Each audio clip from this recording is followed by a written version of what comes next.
Hello बच्चों, my self Vipin Sharma और हम लोग यहाँ पे फिजिक्स का डिस्कशन करेंगे। और इस लेक्चर में हम स्पेशली 11th क्लास आज स्टार्ट करेंगे, ठीक है। और स्टार्टिंग में हमारा जो पहला चैप्टर है वो है फिजिकल वर्ल्ड। मोस्टली इस चैप्टर को कुछ जगह छुड़वा दिया जाता है, ठीक है, लेकिन हम लोग इसको भी कंप्लीट करेंगे, कवर करेंगे, क्योंकि ये इम्पोर्टेंट चैप्टर है। इम्पोर्टेंट किस दृष्टि से?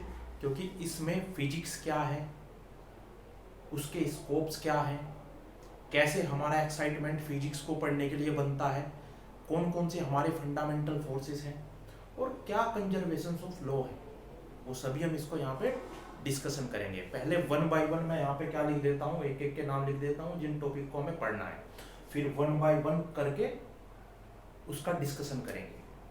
आप लोग कॉपी पेंसिल लेके बैठ जाइए, जो मैं बोल रहा हूँ वो उतारते रहो। इसमें कोई अलग से नोट्स बनाने की जरूरत नहीं है, क्योंकि अगर कोई क्वेश्चन आता भी है तो वो एक आधे नंबर में इस तरह से आएगा कि आप जो मैं यहाँ पे लिखूंगा उसी से ही देख करके उसको सोल्व कर दो, ठीक है। तो बच्चों, सबसे पहला हमारा टॉपिक जो है यहाँ पे वो है व्हाट इज फिजिक्स, कि फिजिक्स क्या है, ठीक। दूसरे नंबर पे जो टॉपिक आता है स्टेप्स फॉर द साइंटिफिक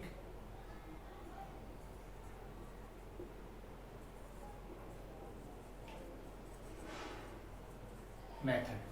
मतलब जब साइंटिस्ट कोई एक्सपेरिमेंट करते हैं तो उस एक्सपेरिमेंट को करते हुए वो किन किन स्टेप्स को फॉलो करते हैं, ठीक। थर्ड,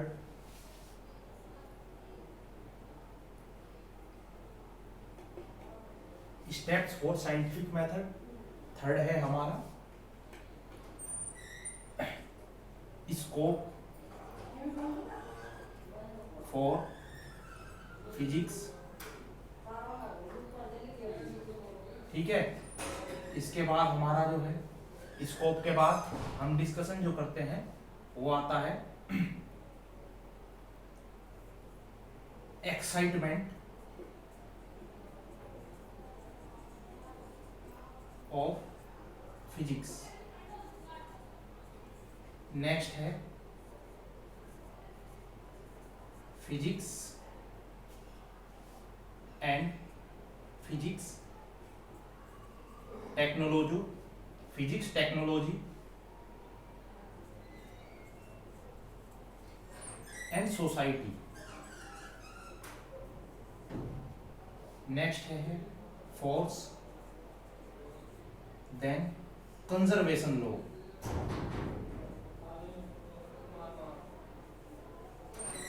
ठीक है। तो इसमें हम सबसे पहले पढ़ेंगे what is physics. Second number पे हम पढ़ते हैं steps for scientific methods. Third पे हम पढ़ते हैं स्कोप फॉर फिजिक्स। उसके बाद हम पढ़ेंगे excitement of physics, then physics technology and society, after that force and in last conservation of law, ठीक। तो सबसे पहले हम डिस्कशन कर लेते हैं। देखो बच्चों, जो साइंस है SCIENCE, ठीक। ये जो लिया गया है ये साइंटिया वर्ड से लिया गया है, SCIENTIA, ठीक है। और ये जो साइंटिया है ये लेटिन भाषा का शब्द है, जिसका मतलब होता है जानना, ठीक है। तो साइंस का मतलब है किसी भी चीज को जानना, ठीक। इसके बाद हमारे पास जो फिजिक्स आता है, फिजिक्स, ये जो शब्द है ये ग्रीक भाषा का शब्द है, ठीक है। और इसका मतलब होता है नेचर।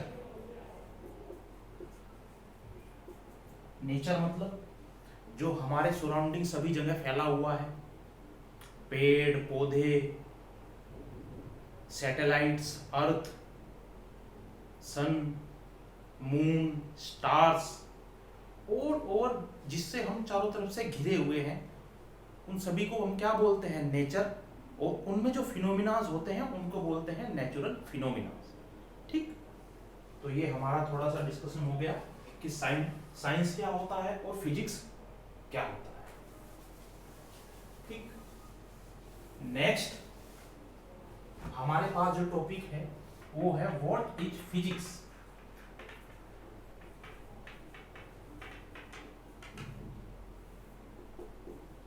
बच्चों फिजिक्स क्या है? Physics is the study of nature और natural phenomena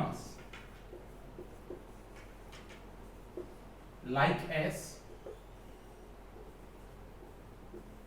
formation of rainbow, formation of या ऐसे लिख लें ट्विंकलिंग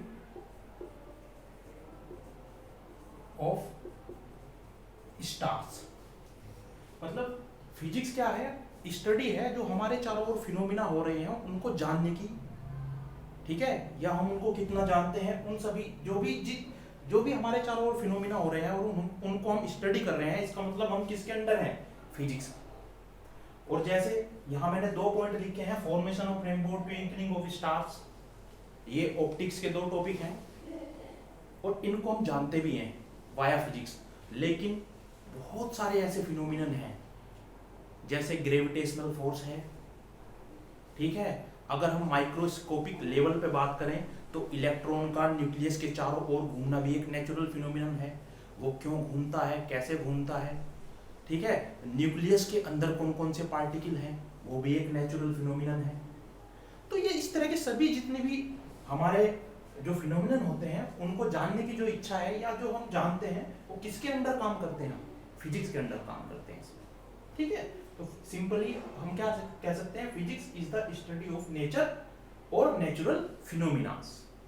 ठीक, अगर आपके पास 1 नंबर में डेफिनेशन आ जाती है कि व्हाट इज द फिजिक्स, तो आप ये लिख सकते हैं, कोई जरूरी नहीं है कि और अलग अलग बुक्स में अलग अलग डेफिनेशन मिलेंगी, बट ये सफिशिएंट है, ठीक है। इसके बाद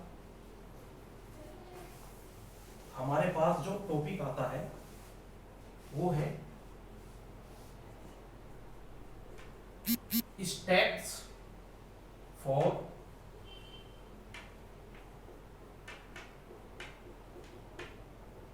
साइंटिफिक मेथड्स।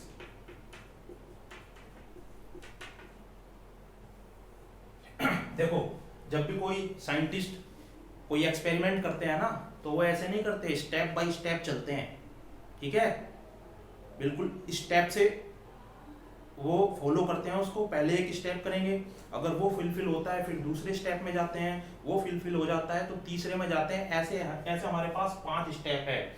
और सबसे लास्ट में जाने पर भी वो ये चेक करते हैं क्या जो हमने किया है वो सही है। अगर गलत निकल जाता है ना तो वापस फिर दोबारा पहले स्टेप पे जाते हैं, फिर फॉलो करते हैं। ऐसा नहीं है कि बीच से भी कोई सा स्टेप उठाया और करने लगते हैं, नहीं। वो क्या स्टेप्स हैं? सबसे पहले आता है ऑब्जर्वेशन, या इसको हम लिख सकते हैं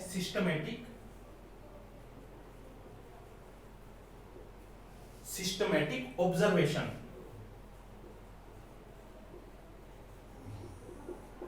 ठीक है। नंबर 2 पे आता है कंट्रोल्ड एक्सपेरिमेंट। नंबर 3 पे आता है क्वालिटेटिव एंड क्वांटिटेटिव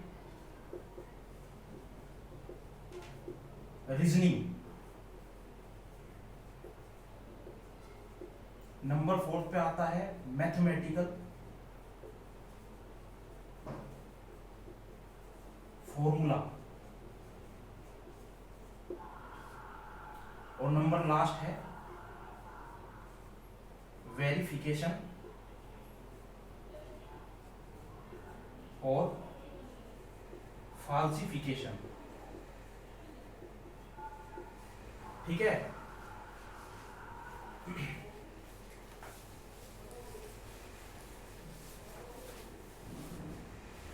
ठीक, वो आप लिख लेना। सबसे पहले बात करते हैं कि ये मेथड्स हैं क्या और कैसे हम इस स्टेप को फॉलो करते हैं। देखो हम लोग सभी, आप लोग 9th में पढ़ के आए हैं कि न्यूटन साहब जब पेड़ के नीचे बैठे हुए थे एप्पल के, तो उनके ऊपर एप्पल गिरा, तो उससे उन्होंने खोज कर दी किसकी, ग्रेविटेशनल फोर्स की। ठीक, तो सब उसी को हम लेके चल रहे हैं और स्टेप बाय स्टेप समझाते चलेंगे कि वो यहाँ पर कैसे वर्क करते हैं। मान लीजिए सबसे पहले क्या हुआ, फॉलिंग ऑफ एप्पल। ठीक है, न्यूटन साहब ने क्या किया, ऑब्जर्व किया कि क्या हुआ, एप्पल गिरा। अब उन्होंने सोचा कि एप्पल नीचे ही क्यों गिरा, ये ऊपर भी तो जा सकता था। तो वो सभी चीजें किसमें आ गई, जो वो सोचने की थी, वहां बैठ करके जो सोच रहे थे वो सभी आ गई सिस्टमेटिक ऑब्जर्वेशन। ठीक है, उसके बाद नेक्स्ट स्टेप आया लेबोरेटरी का। ये अपनी प्रैक्टिकल लैब में गए और इन्होंने इसके ऊपर खूब एक्सपेरिमेंट किया। ठीक है, या इसको कह सकते हैं हम एक्सपेरिमेंट।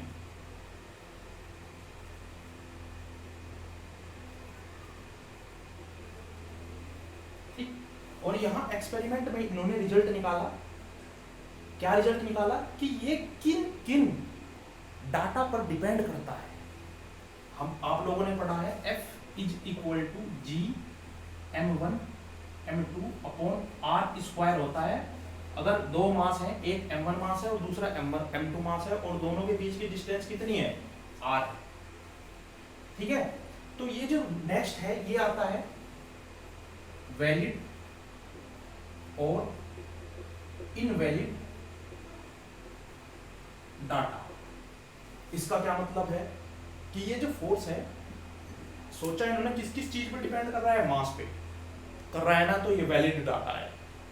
इनके बीच की डिस्टेंस पे, तो ये वैलिड डाटा है। वेलोसिटी पे तो नहीं कर रहा, तो वो कैसा डाटा होगा, इनवैलिड डाटा। ठीक है, फिर नेक्स्ट स्टेप आता है इनका, ये वैलिड और इनवैलिड डाटा किसका है, क्वांटिटेटिव और क्वालिटेटिव रीजनिंग का पार्ट। फिर नेक्स्ट आता है इसके बाद मैथमेटिकल फॉर्मूला। फॉर्मूला फाइंड करते हैं इसमें, F is equal to G m1 m2 upon r²। फिर इसके बाद इसको वेरीफाई करते हैं। ठीक है, फिर इसके बाद इसको क्या करते हैं, वेरीफाई करते हैं मैथमेटिकल फॉर्मूले को। अगर ये वेरीफाई नहीं होता है, इन लास्ट हमारे पास निकल के आता है कि ये वेरीफाई नहीं है। ठीक है, ये क्या, जैसे सबसे पहले जब वेव क्या हुआ था, न्यूटन साहब ने कुछ एक थोड़ा सा कहानी सुनाते हैं, देखो ध्यान से सुनना। सबसे पहले लाइट वेव है या पार्टिकल है, इसके ऊपर जंग छिड़ी हुई थी। ठीक है, कुछ साइंटिस्ट कह रहे थे कि ये वेव है, कुछ साइंटिस्ट कह रहे थे नहीं ये पार्टिकल है। सबसे पहले न्यूटन साहब आए, उन्होंने कहा कि ये एक पार्टिकल नेचर रखता है, और उन्होंने अपनी थ्योरी दी, जिस थ्योरी का नाम था न्यूटन्स कर्पस्कुलर थ्योरी। ठीक है, और उसमें उन्होंने बोला कि जो लाइट होती है वो पार्टिकल नेचर रखती है। ठीक, इसके बाद हाइगेंस साहब आए, हाइगेंस ने कहा नहीं ये पार्टिकल नेचर नहीं, ये वेव नेचर रखती है। अब इससे पहले जो न्यूटन साहब थे ना, उन्होंने सारे स्टेप किए थे और उन्होंने लाइट के 3 प्रॉपर्टीज को प्रूव भी किया था, जिसमें पहले क्या थी, स्ट्रेट लाइन मोशन, सेकंड क्या था, रिफ्लेक्शन, थर्ड रिफ्रैक्शन, सब प्रूफ किया था उन्होंने। लेकिन हाइगेंस ने जब प्रूफ कर दिया कि ये एक वेव है, तो उनकी वो सभी चीजें गलत हो गई ना। तो मतलब साइंस में कोई भी चीज स्थिर नहीं है।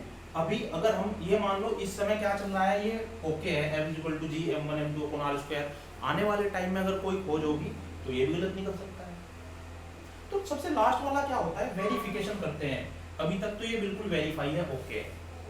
फॉल्सिफिकेशन इसमें हुआ नहीं, अगर फॉल्सिफिकेशन होता है अगेन फिर शुरू से जाते हैं और सारा डाटा दोबारा रिपीट करते हैं। ठीक है बच्चों, तो ये स्टेप्स हैं, ठीक है, जिनको हर साइंटिस्ट फॉलो करते हैं अपने लैब के अंदर। ठीक, नेक्स्ट हमारा जो टॉपिक है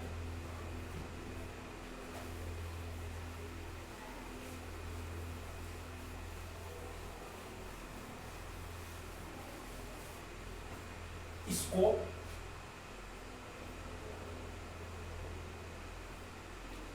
इन फिजिक्स।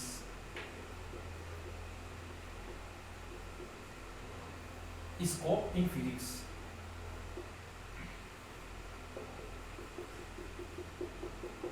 ठीक है। There are 3 domains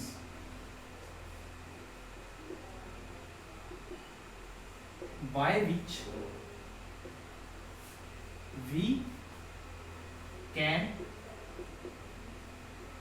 explain to that. There are 3 domains by which we can explain to that. सबसे पहला डोमेन क्या है? मैक्रोस्कोपिक।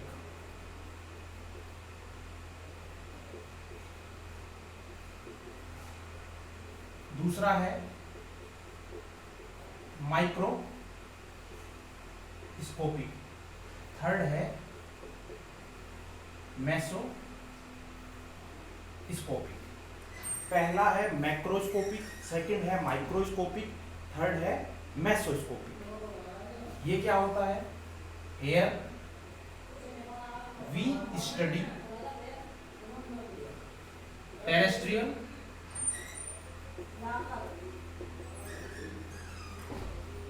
और एस्ट्रोनॉमिकल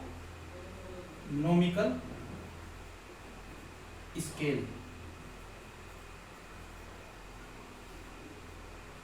Here we टॉक कर लो यहाँ पे। Here we talk about, ठीक है, Here we talk about terrestrial और एस्ट्रोनॉमिकल स्केल। टेरेस्ट्रियल क्या है? देखो टेरेस्ट्रियल एक अर्थ पे जितने भी फिनोमिना हो रहे हैं ना लार्ज स्केल पर, ठीक है, वो सभी इसके अंतर्गत आते हैं। और एस्ट्रोनॉमिकल तो आप जानते हो पृथ्वी से बाहर की बात होती है, अंतरिक्ष में, ठीक है। तो एक्चुअली जो मैक्रोस्कोपिक है ना बच्चों, मैक्रोस्कोपिक का मतलब ही लार्ज होता है। जब हम लार्ज स्केल पर बात करते हैं इसका मतलब है हम वहाँ किसकी बात कर रहे हैं? मैक्रोस्कोपिक की। पूरी classical physics, complete classical physics is the macroscopic level, ठीक है। कैसे? सबसे पहला चैप्टर है उसमें मोशन। मोशन के अंदर साइकिल का मोशन, कार का मोशन, हवाई जहाज का मोशन, रॉकेट का मोशन, जो भी है वो सब किसके अंदर है? मैक्रोस्कोपिक। माइक्रोस्कोपिक बहुत छोटा होता है जिसको हम अपनी नेक्ड आई से नहीं देख सकते, ठीक है ना। तो हर वो चीज मैक्रोस्कोपिक लेवल के अंदर हम स्टडी करते हैं जो हम अपनी आंखों से देख सकते हैं, लार्ज स्केल पर होती है। ग्रेविटेशन, ठीक है ना, कि दो चंद्रमा पृथ्वी के चारों ओर चक्कर काट रहा है, पृथ्वी सूरज के चारों ओर चक्कर काट रही है, ठीक है। थर्मोडायनेमिक्स, ऑक्सीलेशंस, ठीक। तो ये सभी किसके हैं? मैक्रोस्कोपिक फिनोमिना में है। माइक्रोस्कोपिक पे here we study atomic scale, atomic और न्यूक्लियर स्केल। यहां से क्वांटम शुरू होती है, ठीक है ना। क्लासिकल थ्योरी इसको नहीं एक्सप्लेन कर पाई, यहां से हमने क्या किया? क्वांटम स्टार्ट होती है। मैं जब भी हम माइक्रोस्कोपिक की बात करते हैं it's mean here start will be quantum physics, ठीक है। चलो, और मेसोस्कोपिक क्या होता है बच्चों? ये between it's lie between large, या ऐसे लिख लो it's lie between macroscopic and microscopic scale.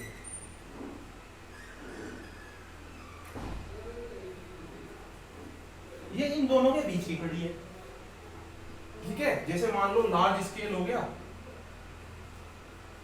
Astronomical, उसके बाद क्या आ गया मॉलिक्यूल, उसके बाद क्या आ गया एटम, उसके बाद क्या आ गया न्यूक्लियस, उसके बाद क्या आ गया न्यूक्लियन। तो ये क्या है हमारा एस्ट्रोनॉमिकल, और ये किसकी बात करते हैं माइक्रो स्केल की। तो इन दोनों के जो बीच की कड़ी है ना वो क्या है मेसोस्कोपी।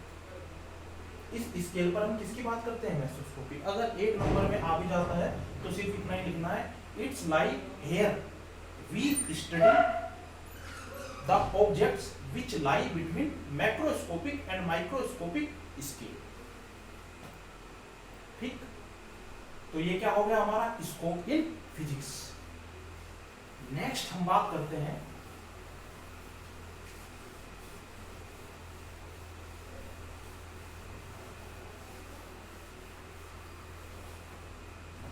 Excitement of physics.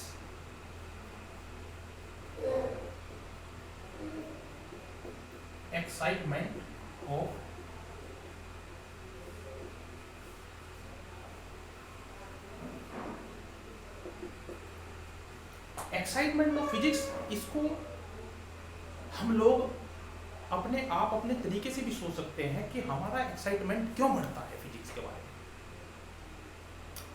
क्यों हम लोग फिजिक्स पढ़ते हैं और क्यों जब हम फिजिक्स पढ़ते हैं तो हमारा एक्साइटमेंट और बढ़ता चला जाता है। थोड़ा अंदर जाते हैं तो और उसको जानने की इच्छा होती है। क्या कारण है? एक तो बिकॉज प्रिडिक्ट द फ्यूचर, हम इससे फ्यूचर को प्रिडिक्ट कर पाते हैं। जैसा अभी कुछ दिनों पहले साइंटिस्ट ने पता किया कि कोई उल्का पिंड आ रहा है जो किसके बिल्कुल अर्थ के ऑर्बिट से बिल्कुल नजदीक से होकर के गुजरेगा। पहले ही पता चल गया ना हमें। और भी बहुत सारी चीजें हैं, अभी आप लोग फोन में बड़े आराम से देख पाते हैं कि बारिश कब होने वाली है, कब तूफान आने वाला है। तो ये क्या है? ये प्रिडिक्शन ही तो है फ्यूचर की। ठीक है, तो इससे भी एक्साइटमेंट बढ़ता है हमारा फिजिक्स में। या दूसरा हम कह सकते हैं प्रैक्टिकल लैब। जब हम प्रैक्टिकल लैब में जाते हैं और हम वहां नए नए एक्सपेरिमेंट करते हैं और वो चीजें हमें सभी समझ आने लग जाती है। जैसे मान लीजिए ग्रेविटेशनल फोर्स में जो ग्रेविटेशनल एक्सीलरेशन है स्मॉल जी, जब हम इसको एक्सपेरिमेंट के तौर पे फाइंड करते हैं तो हमें उसको जानने की बड़ी इच्छा होती है। देखो आप कोई बॉब लो, देखो कोई बॉब लो। बॉब क्या होता है? कोई भी मेटल का गोल टुकड़ा और उसको किसी धागे या रस्सी से ऊपर बांध दो, फिर उसको इधर पकड़ के खींचो, छोड़ दो, उसकी काउंटिंग करो 1, ऑक्सीलेशन कितने हुए 2, 3, 4, टिक घड़ी में चेक करो कि ये 4 ऑक्सीलेशन कितने टाइम में हुए हैं। इसके बाद इस बॉब को चेंज कर दो, इससे भी बड़ा बॉब ले आओ,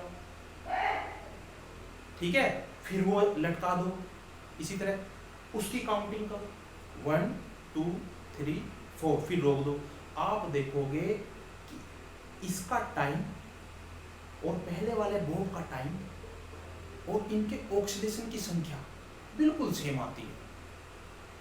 अब चाहे आप उस बॉब पर अपने आप भी लटक जाओ और ऑक्सीडेशन करो, तब भी सेम ही आए।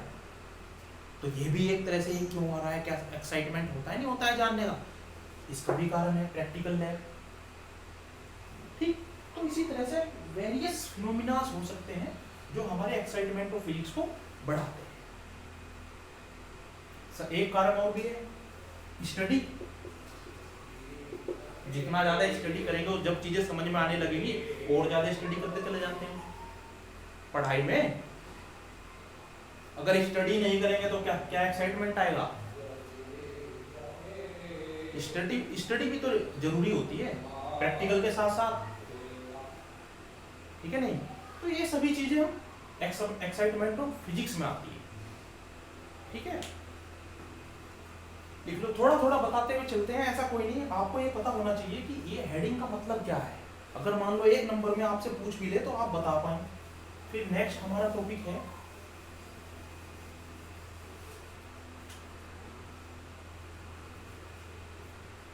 Physics,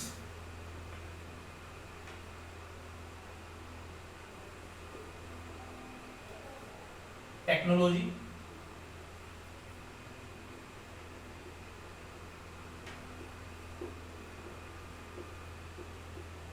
and society.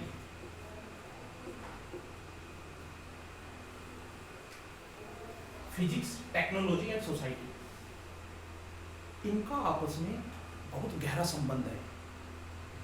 अगर फिजिक्स नहीं है तो टेक्नोलॉजी नहीं हो सकती, अगर टेक्नोलॉजी नहीं है समाज कैसे एंटरटेनमेंट करेगा, अगर समाज एंटरटेनमेंट करेगा टेक्नोलॉजी की रिक्वायरमेंट होगी, टेक्नोलॉजी की मोर रिक्वायरमेंट होगी तो फिजिक्स की रिक्वायरमेंट होगी। वो कैसे? देखो, सबसे पहले फिजिक्स में सेमीकंडक्टर को डिफाइन किया गया कि सेमीकंडक्टर क्या होता है। इससे ट्रांजिस्टर बनाया गया और ट्रांजिस्टर से सोनी ने, जो इस समय सबसे बड़ी कंपनी है, पहले इसका नाम कुछ और हुआ करता था, जब इसने रेडियो बनाई थी, पॉकेट रेडियो बनाई थी इसने, सबसे पहले सोनी ने बनाई थी और इसीलिए ब्रांड है, क्योंकि सबसे पहले कंपनी है जिसने ट्रांजिस्टर का यूज किया था। इसके पीछे बहुत जबरदस्त हिस्ट्री है। कैसे बेल लेबोरेटरी ने ट्रांजिस्टर बनाया लेकिन वो उसका यूज नहीं कर पाए और वो सोनी ने खरीद लिया, उनके सारे के सारे पेपर वर्क पढ़े और उसको अच्छे से, क्योंकि उन्होंने इंप्लीमेंट इस तरह से किया था, देखने में अच्छा नहीं लग रहा था वो, और जो चीज अच्छी नहीं लगती है देखने में उसको कोई खरीदना भी नहीं चाहता है। लेकिन जब सोनी के जो फाउंडर थे उस समय, उन्होंने उनका प्रोजेक्ट लिया और उसको गहन अध्ययन किया तो उन्हें पता चला ये बहुत इंपॉर्टेंट खोज है टेक्नोलॉजी के क्षेत्र में, और उन्होंने सबसे पहले पॉकेट रेडियो बनाई, जो छोटी रेडियो होती थी ना, जिसको सभी लोग पहले सुनते थे। ठीक है, अब उन्होंने पॉकेट रेडियो बना दी, तो ये तो क्या होगा? टेक्नोलॉजी। मतलब फिजिक्स से क्या आई? टेक्नोलॉजी। अब समाज के पास गई सोसाइटी की, सोसाइटी ने ये तो देख लिया, अब रेडियो से ज्यादा इच्छा टेलीविजन की होने लगी। अब जब ये क्या है? फिजिक्स है, और ये क्या है? टेक्नोलॉजी। अब टेक्नोलॉजी की डिमांड बढ़ी, अब टेक्नोलॉजी की डिमांड बढ़ी तो फिजिक्स के ऊपर प्रेशर आया। फिजिक्स ने और स्टडी की, उसने चिप बना दी,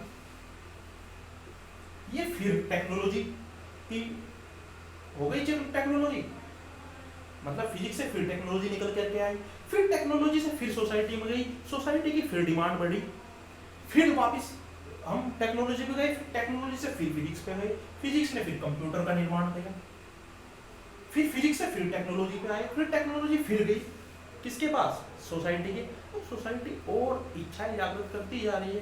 पहले हमारा फोन कैसा होता था? छोटा, फिर एंड्रॉइड आया, अब तो अजीब अजीब फोन आ रहे हैं। ठीक है नहीं? तो physics, technology and society interconnected है, समझ गए? तो इसमें कोई ज्यादा लिखने वाली बात नहीं है, आप अपनी सुविधा के अनुसार जैसा चाहे, जिस लफ्ज में चाहे, जिस भाषा में चाहे इसको लिखो, कोई दिक्कत नहीं है। ठीक है, नेक्स्ट हमारा इसमें टॉपिक है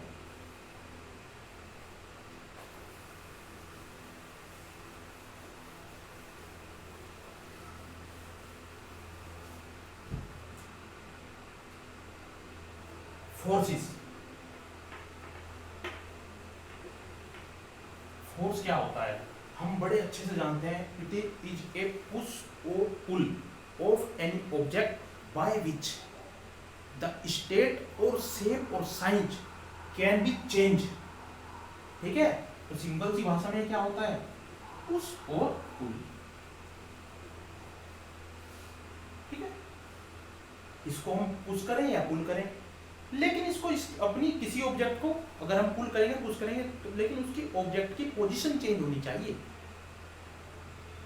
या उसका साइज या शेप चेंज होना चाहिए, तब वो फोर्स कहलाएगा। अगर रखा हुआ है और हम उसको फोर्स लगा रहे हैं, उसकी स्टेट, ना तो स्टेट चेंज हो रही, ना साइज चेंज हो रहा, ना शेप चेंज हो रहा, तो क्या फायदा है? ठीक है, एक्चुअली हमारे पास दो तरह के फोर्स होते हैं। पहला फोर्स जो होता है वो होते हैं फंडामेंटल फोर्स। फंडामेंटल मतलब सबसे पहले फोर्स, इनसे पहले कुछ नहीं है। जब फोर्स को खोजा गया तो ये फंडामेंटल फोर्स। सेकेंडली क्या होते हैं? Derived force. ठीक है, यहां से एक आधे नंबर का पूछ लेता है। फंडामेंटल फोर्स कौन कौन से होते हैं? सबसे पहला ग्रेविटेशनल फोर्स।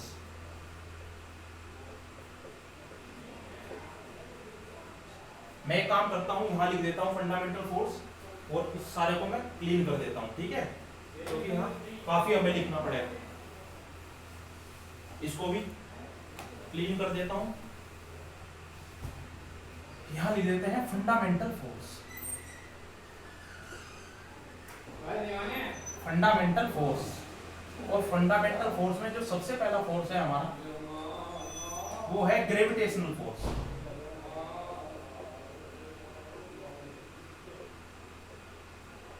सेकेंड जो फोर्स है वो है इलेक्ट्रोमैग्नेटिक फोर्स।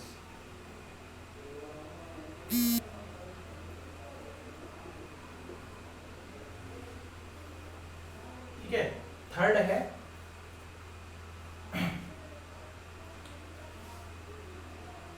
इसको इलेक्ट्रोस्टैटिक फोर्स कर लो, इलेक्ट्रोस्टैटिक फोर्स। जो थर्ड है वो है स्ट्रॉन्ग न्यूक्लियर फोर्स। ठीक है, और लास्ट है वीक न्यूक्लियर फोर्स। ठीक है, तो इनका हमें डिस्कस करना है। देखो ग्रेविटेशनल फोर्स क्या है? जब किन्हीं न्यूटन्स ने बताया था हर यूनिवर्स में जितने भी मास है ना, हर मास एक दूसरे को अट्रैक्ट करता है। और वो किस फोर्स से अट्रैक्ट करता है? मान लीजिए कोई मास m1 है और यहाँ पे कोई दूसरा मास है m2, तो इनके बीच में जो फोर्स लगेगा वो इस डायरेक्टली प्रोपोर्शनल होगा m1 m2 upon r square. अगर इनके बीच की डिस्टेंस क्या है? r है। ये m1 मास है, m2 मास है, इनके बीच की डिस्टेंस स्मॉल r है, तो इनके बीच में जो लगने वाला फोर्स होगा वो F is directly proportional m1 m2 upon r square. ये लॉन्ग रेंज फोर्स होता है। लॉन्ग रेंज मतलब बहुत दूर तक काम करता है। देखो पृथ्वी से चंद्रमा तक काम कर रहा है, तभी तो चंद्रमा पृथ्वी के चारों ओर चक्कर काट रही है। ठीक है, तो ये कैसा होता है? Long range.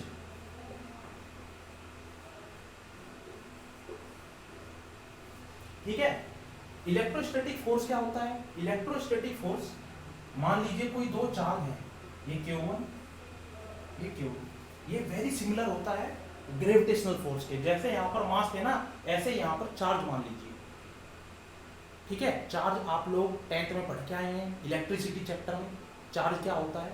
ठीक है, मान लीजिए दो चार्ज हैं और इन दोनों के बीच की डिस्टेंस अगर r है, तो कूलॉम ने कहा था कि इनके बीच में लगने वाला जो फोर्स होगा वो हो जाएगा Q1 Q2 upon r square. और ये फोर्स भी लॉन्ग रेंज फोर्स होता है। ठीक है, स्ट्रॉन्ग न्यूक्लियर फोर्स क्या होता है? देखो न्यूक्लियर फोर्स का मतलब है जो न्यूक्लियस के अंदर लगते हो। ठीक है ना, न्यूक्लियर फोर्स का मतलब है जो न्यूक्लियस के अंदर लगते हो। और न्यूक्लियस के अंदर क्या होता है? प्रोटॉन होता है और न्यूट्रॉन होता है। तो ये फोर्स किसके अंदर लगते हैं? It is work between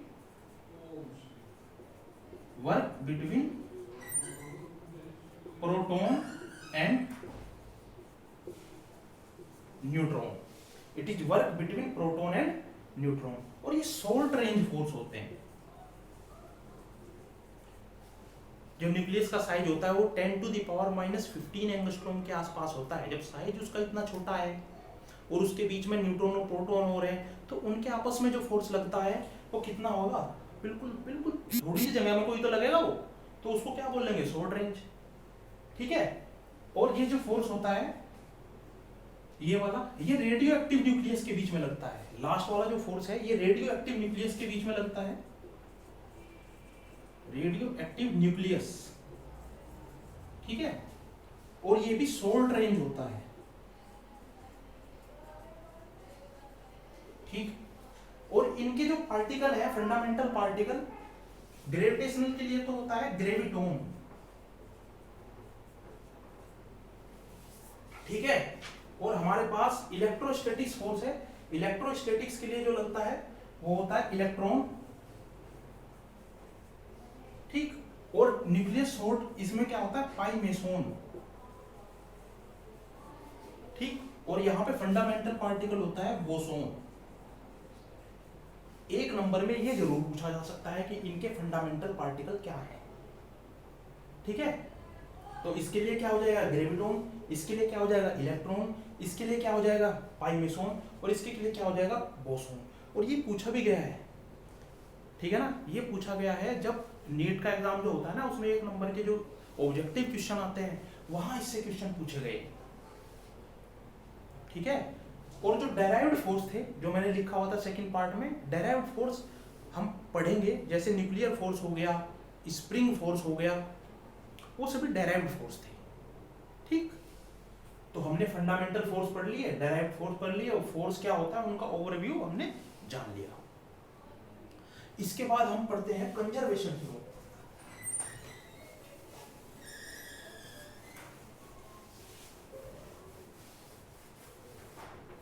conservation law,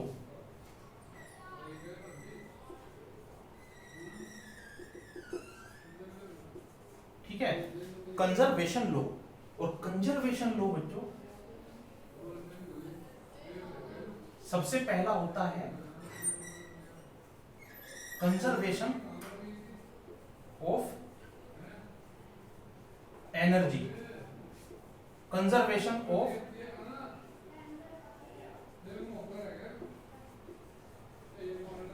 momentum, ठीक है, कंजर्वेशन ऑफ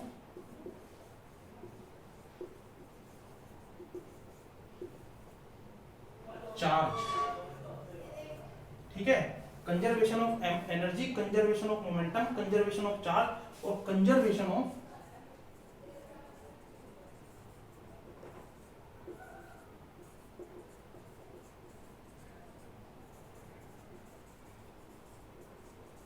एंगुलर मोमेंटम।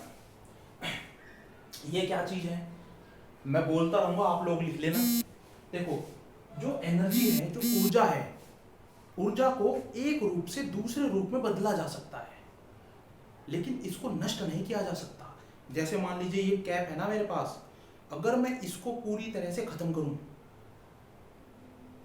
तो इसके अंदर से इतनी एनर्जी निकलेगी कि इस पूरे कमरे को उड़ा दे, इस पूरे कमरे को नहीं, एक तरह से बॉम्ब का काम करेगा ये, ठीक है। लेकिन ऐसा पॉसिबल ही नहीं है, समझ रहे हो। अगर ऐसा पॉसिबल ही नहीं है, क्या कर सकते हैं, जैसे ही मैं इसको जलाऊंगा तो इसकी जो एनर्जी है वो दूसरे फॉर्म में चली जाती है, ठीक है।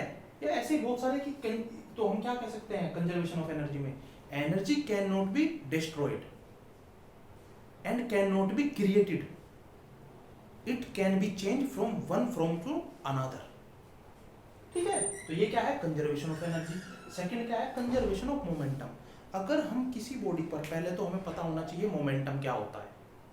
It is the quantity of motion, ठीक है, कि मोशन के अंदर उस मोशन की कितनी क्वांटिटी है, it is the conservation of momentum, ठीक। मान लीजिए कोई बॉडी आई, दो बॉडी है, दो पार्टिकल, ये टकराई आपस में, यहां इन दोनों का मोमेंटम कितना था पी आई, इनिशियल मोमेंटम, और टकराने के बाद उनकी जो दूसरी पोजीशन बनी, ये टकराई, और टकराने के बाद एक इधर वहां चली गई, दूसरी इधर चली गई, टकराने के बाद उनका जो मोमेंटम है वो हुआ पी एफ। तो कंजर्वेशन ऑफ मोमेंटम कहता है initial momentum will be final momentum if external force is zero, अगर इन पर कोई एक्सटर्नल फोर्स अप्लाई नहीं किया जाए, ठीक है। उसके बाद आता है conservation of charge. Conservation of charge का बहुत सिंपल एग्जांपल है, कोई भी आप न्यूक्लियर रिएक्शन लें, जैसे यूरेनियम वाली न्यूक्लियर रिएक्शन है, यूरेनियम 235 को जब हम न्यूट्रॉन से बमबारी कराते हैं तो बेरियम 56, ठीक है, देखो यूरेनियम 92 को प्लस 0 N1 से कराते हैं तो यूरेनियम 235 होता है, 236 बन जाता है। और इसके बाद ये जो टूटता है बेरियम में और प्लस क्रिप्टॉन में टूटता है और 30N1 और प्लस एनर्जी निकलती है। जो इसका एटॉमिक नंबर होता है ना, वो होता है 56 और इसका एटॉमिक नंबर होता है 36। ठीक, और ये जो है ना बच्चों 92 ये चार्ज होता है इस पे, मतलब ये नंबर ऑफ इलेक्ट्रॉन को रिप्रेजेंट करता है। यहाँ इसका मतलब यूरेनियम के पास 92 इलेक्ट्रॉन है और यहाँ बेरियम के पास 56 इलेक्ट्रॉन है, क्रिप्टॉन के पास 36 इलेक्ट्रॉन है। अगर मैं देखो यहाँ जोड़ूं चार्ज, ये अब भी कितना बन रहा है 92, 56 प्लस 36 कितना होता है 92 और इधर भी 92। मतलब होल रिएक्शन में हमारा चार्ज कैसा है, कांस्टेंट है, बदल नहीं रहा है। This is known as conservation of charge. ठीक है, इसके बाद आता है कंजर्वेशन ऑफ एंगुलर मोमेंटम। देखो एंगुलर मोमेंटम क्या होता है, जब हम ट्रांसलेशनल मोशन करते हैं उस मोशन में जो मोमेंटम होता है उसको हम लीनियर मोमेंटम बोलते हैं। लेकिन जैसे ही रोटेशनल होने लगता है, रोटेशनल में लीनियर मोमेंटम कन्वर्ट हो जाता है एंगुलर मोमेंटम और लीनियर फोर्स कन्वर्ट हो जाता है टॉर्क में, याद रखना। तो इसके लिए क्या डेफिनेशन होगी एंगुलर मोमेंटम के लिए, if external torque is 0 then angular momentum of the system will be conserve.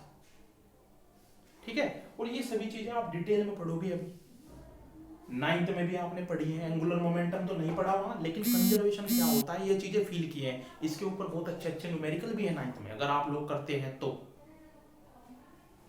ठीक है, तो यहां आकर के ये चैप्टर कंप्लीट हो जाता है। इसमें आपको कोई ज्यादा नोट्स बनाने की जरूरत नहीं है। 4-5 क्वेश्चन है जो नीट में आए हुए हैं, ठीक है, वो मैं पीडीएफ के थ्रू भेज दूंगा या स्क्रीनशॉट लेकर के भेज दूंगा उसको। ठीक है, ठीक है बच्चों, थैंक यू। आई होप आपको लेक्चर अच्छा लगा तो बताओ, ठीक है ना। कोई कमी हो तो वो भी बता देना, कोई दिक्कत नहीं है, क्योंकि हम लोग आपस में एक दूसरे से ही सीखते हैं। ठीक है ना, ठीक है, ओके, थैंक यू।